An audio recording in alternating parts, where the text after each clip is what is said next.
मित्रों, जब भी प्रेम की बात आती है तो सबसे पहले हमारे मन में राधा कृष्ण के प्रेम की कथा याद आती है।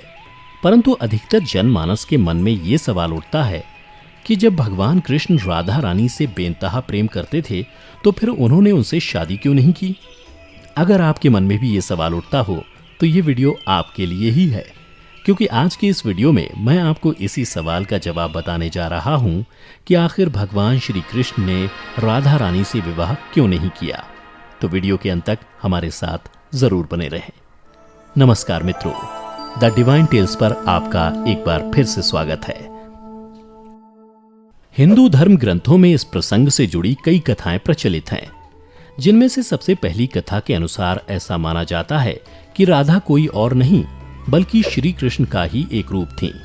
स्कंद पुराण की माने तो श्री कृष्ण को आत्मा राम भी कहा जाता है, अर्थात जो अपनी आत्मा में ही रमण करते हुए आनंदित रहता है और उसे आनंद की अनुभूति के लिए किसी अन्य की आवश्यकता नहीं होती।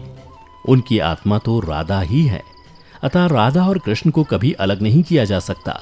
ऐसे में फिर राधा और श्री कृष्ण के विवाह होना और बिछड़ने का सवाल ही नहीं उठता।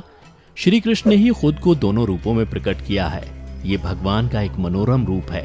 पुराणों में उनके इस रूप को रहस्य, अध्यात्म और दर्शन से जोड़कर देखा गया। वहीं ब्रह्म वैवर्त पुराण में वर्णित कथा के अनुसार श्री कृष्ण के साथ राधा गोलोक में रहती थीं। एक बार उनकी अनुपस्थिति में श्री कृष्ण अपनी दूसरी पत्नी विरजा के साथ घूम रहे थे। तभी राधा आ गई। वे विरजा पर नाराज होकर वहां से चली गईं। श्री कृष्ण के सेवक और मित्र श्रीदामा को राधा का यह व्यवहार ठीक नहीं लगा और वे राधा को भला बुरा कहने लगे। राधा ने क्रोधित होकर श्रीदामा को अगले जन्म में शंखचूड़ नामक राक्षस बनने का श्राप दिया। इस पर श्रीदामा ने भी उनको पृथ्वी लोक पर मनुष्य रूप में जन्म लेकर 100 वर्ष तक कृष्ण विछोह का श्राप दे दिया। राधा को जब श्राप मिला था तब श्री कृष्ण ने उनसे कहा था कि तुम्हारा मनुष्य रूप में जन्म तो होगा, लेकिन तुम सदैव मेरे पास रहोगी। यही कारण था कि राधा और श्री कृष्ण का बचपन में विछोह हो गया था। जबकि रामचरितमानस के बालकांड के अनुसार एक बार विष्णु जी ने नारद जी के साथ छल किया था। उन्हें खुद का स्वरूप देने के बजाय वानर का स्वरूप दे दिया था। इस कारण वे लक्ष्मी जी के स्वयंवर में हंसी का पात्र बन गए और उनके मन में लक्ष्मी जी से विवाह करने की अभिलाषा ही रह गई थी। नारद जी को जब इस छल का पता चला तो वे क्रोधित होकर वैकुंठ पहुंचे और भगवान को बहुत भला बुरा कहा और उन्हें पत्नी वियोग का श्राप दे दिया।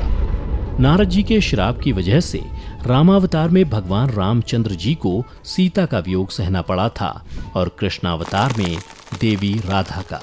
इसके अलावा एक अन्य पौराणिक कथा के अनुसार राधा श्री कृष्ण से 5 वर्ष बड़ी थी। राधा ने श्री कृष्ण को पहली बार जब देखा था जब उनकी मां यशोदा ने उन्हें ओखल से बांध दिया था। कुछ लोग कहते हैं कि वह पहली बार गोकुल अपने पिता वृषभानु जी के साथ आई थी, तब श्री कृष्ण को पहली बार देखा था। जबकि कुछ विद्वानों की माने तो कृष्ण और राधा की पहली मुलाकात संकेत तीर्थ पर हुई थी। जो भी हो, लेकिन जब राधा ने कृष्ण को देखा तो वह उनके प्रेम में पागल जैसी हो गई थी और कृष्ण भी उन्हें देखकर मोहित हो गए थे और फिर दोनों में प्रेम हो गया था। ऐसा माना जाता है कि तभी से राधा श्री कृष्ण की मुरली सुनकर बावरी होकर नाचने लगती थीं और वह उनसे मिलने के लिए बाहर निकल जाती थीं। जब गांव में कृष्ण और राधा के प्रेम की चर्चा चल पड़ी तो राधा के समाज के लोगों ने उसका घर से बाहर निकलना बंद करवा दिया। जिसके बाद एक दिन श्री कृष्ण ने अपनी माता यशोदा से कहा कि माता, मैं राधा से विवाह करना चाहता हूँ। यह सुनकर यशोदा मैया ने कहा कि राधा तुम्हारे लिए ठीक लड़की नहीं है। पहला तो यह है कि वह तुमसे 12 साल बड़ी है और दूसरा यह है कि उसकी मंगनी रायाण के साथ पहले से ही हो चुकी है और वह कंस की सेना में है जो अभी युद्ध लड़ने गया है। जब आएगा तो राधा का उससे विवाह हो जाएगा, इसलिए उससे तुम्हारा विवाह नहीं हो सकता।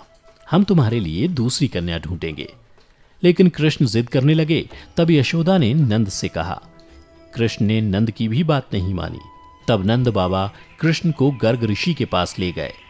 गर्ग ऋषि ने कृष्ण को समझाया कि तुम्हारा जन्म किसी खास लक्ष्य के लिए हुआ है। इसकी भविष्यवाणी हो चुकी है कि तुम तारणहार हो। इस संसार में तुम धर्म की स्थापना करोगे। तुम्हें इस ग्वालन से विवाह नहीं करना चाहिए। तुम्हारा एक खास लक्ष्य है।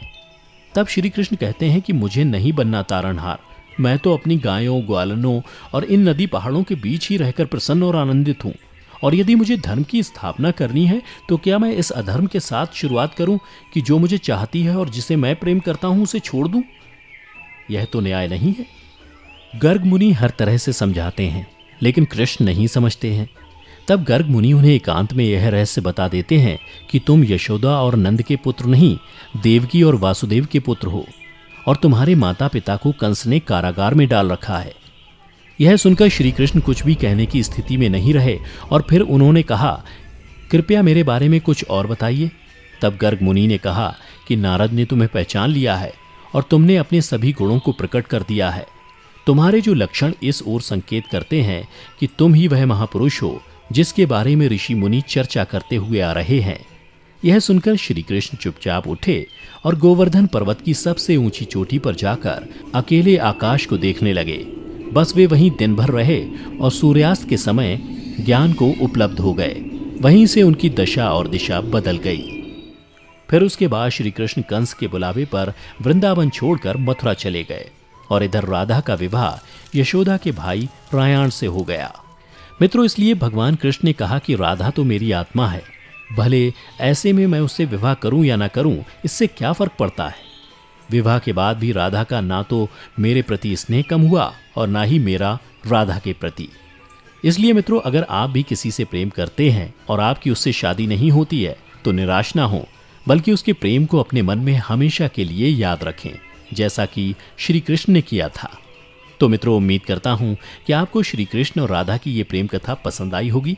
अगर पसंद आई हो तो इसे ज़्यादा से ज़्यादा लाइक करें और अपने दोस्तों के साथ शेयर भी अवश्य करें। फिलहाल आज की वीडियो में इतना ही। अब हमें इजाज़त दें। आपका बहुत बहुत शुक्रिया।